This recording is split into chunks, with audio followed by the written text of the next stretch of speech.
Yinka, the icing, is back once again. Although I kind of connect to some of the things that she listed here, but during war, um, apart from the Geneva Convention, apart from the United Nations, little bit of waiver here and there. During war, there are no rules.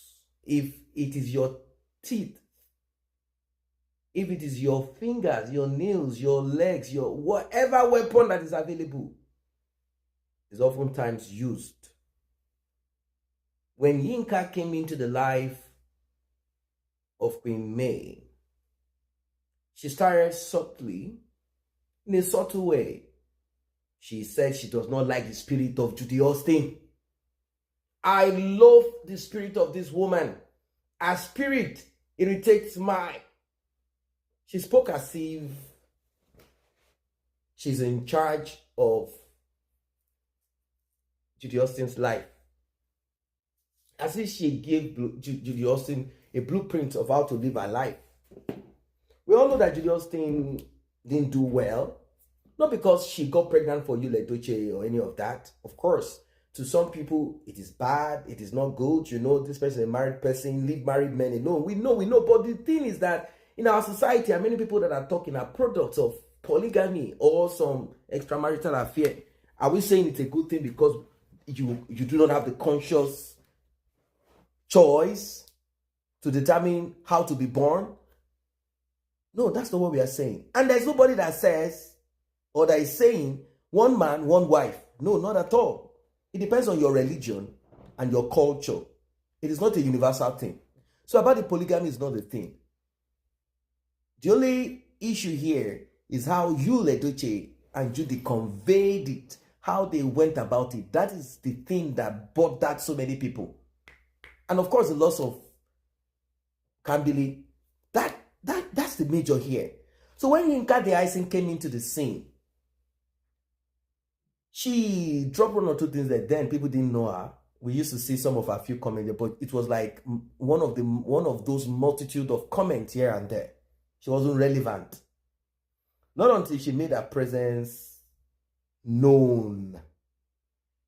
She made her presence known. She became Yul Edochie's brother's fiancé. Oh, I've been proposed to. Thank God, she said. Thank God. What a wonderful world, she said. Well, it is what it is, ladies and gentlemen. It is what it is. She came in and she thought she had conquered. She tried connecting with Mary.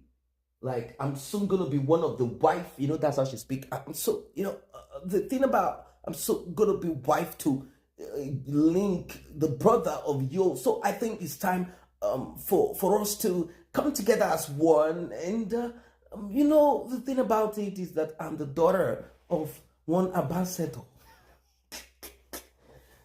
Oh my God, Nigerian ambassador to the United States, former. So she tried connecting to Mary. Now, Mary cannot be friends with her for reasons that you and I know. That Linc used to be married and somehow something happened that caused something to happen. And he is a divorcee. For Mary to now be friends with another woman, it is not acceptable. It is not acceptable. She cannot, it is not possible. She won't want to be friends with Yinka. Now, Yinka said she's got information to give to us back then about her conversation with Mary. That Mary, you are the one that reached out to me, not me. Why are you acting like this as if blah, blah, blah, blah, all of that. Okay, maybe Mary reached out. Maybe for real, Mary reached out to her because Linc wanted to travel to the US. And since Linc is showing solidarity, interest in Mary, standing by Mary, well, it is possible. But let us even keep that aside because we don't even know, the depth of that. It's not even relevant. The thing is, She now came at Mary. Maynation rose and they parted the Red Sea. Until today, she fell in like Pharaoh. She's still ranting and saying all sort of whatever. But here, she's only pointing to something that is important. Like I said at the beginning, I say during war, at times people don't play by the rules. That's just the thing. So it's like a war, a social media war that she's also used to, and she knows how to go about it also. You don't expect that a slap that you gave will be returned with a slap. At times, somebody might decide to issue you a punch instead. That's how it is. So she's correct here. Like, it doesn't make sense. But then, problem is problem. That you cannot, because of the hairdo, call me a monkey. And I think people call that much more than that. In fact, some people put mop on her head instead of the hair, and they likened it to her hair. Of course, the color she chose and how it looks. Some are like, this looks like a mop. Now, this is racist and derogatory. Let's be sincere.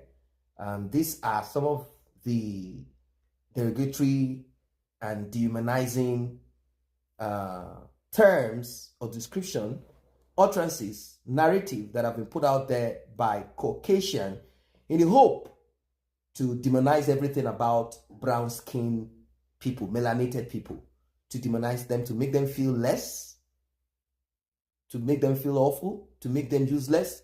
So it starts from your name, like I said in my previous talk. Name. Most people will embrace foreign names more than theirs because they've been told that their own names are pagan. Even when people decide to embrace a different religion, maybe Christianity, and they now have names that connects to purity and not some idol somewhere. Still, you will never find any European bearing that, so many things. Even marriage, I talked about it. There is nothing like white wedding. If you choose to do white wedding, just remember that you're embracing someone else's culture.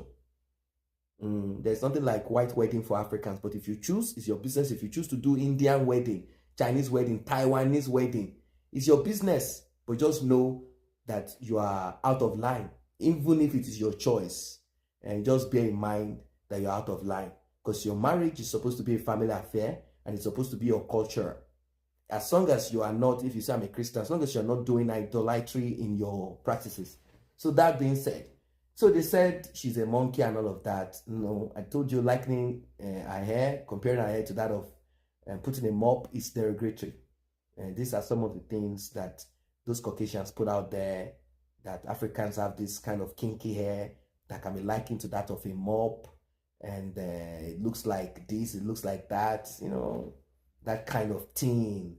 And it doesn't sound fine, it doesn't sound good. So she said she spends a lot of dollars to have her hair tied, fixed every now and then, and many people cannot afford it. And saying nonsense to her is just a sign of foolishness of many people. How can a fellow brown-skinned melanated person who has not embraced, unless they put the hair of someone, putting the hair of somebody else, like Indian, like one Taiwanese or one, that kind of, they say Brazilian, whatever, Indian, putting their hair on yours. These guys offer this to their altar. They take it off when they are sick. It's like an energy. They are putting it off, and it's becoming a big business, huge one. Some even go far as traveling to countries and asking for someone to sell them hair. They cut the hair and they sell for $10, $5, like that. They come sell it to you. They do not embrace theirs. They don't like, Africans are like that. They have always been like that. Like people lost, like no identity, apart from when they want to do juju, muti.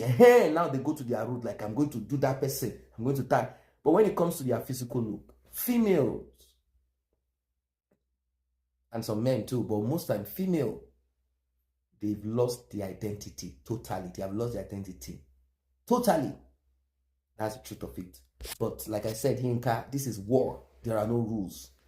They might throw some stones at you that does not appeal or does not kind of balance up. But then, fight is fight.